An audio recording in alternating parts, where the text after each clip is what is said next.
Hello everyone, আশা করছি তোমরা সবাই খুব ভালো আছো। আমিও ভালো আছি। তো আরও একটি নতুন মিনি ব্লগ নিয়ে চলে আসলাম আমি। এখন তো সামনে দুর্গাপুজো, তাই জন্য সব সাজগোজ তো করতেই হবে, সবাই নিশ্চয়ই প্রিপারেশন করছেন। তো আমিও একটু চলে এসেছিলাম পার্লারে। তো আমি আসবো করে হেয়ার স্পা করবো বলে কোনো ডিসাইড করে আসিনি।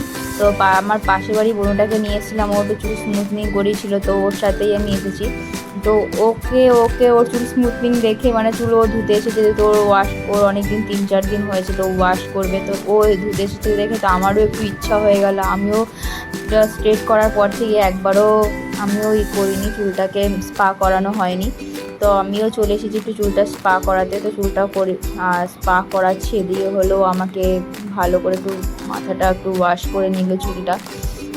তারপরে আমাকে একটু মাসাজ ক্রিম দিয়ে একটু মাসাজ করেছে। এত সুন্দর মাসাজ করছিলেন, আমার পুরো ঘুমই পেয়ে যাচ্ছিলো, ওইদিকে আমার চোখ দুটো বন্ধই হয়ে যাচ্ছিলো।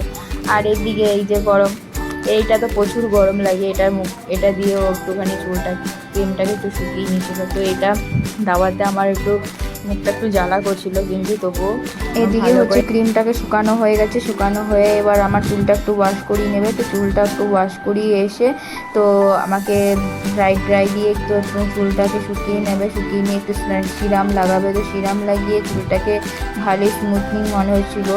তো এটা ছিল আমার ফাইনাল লুক। তো কেমন লেগেছে আমাকে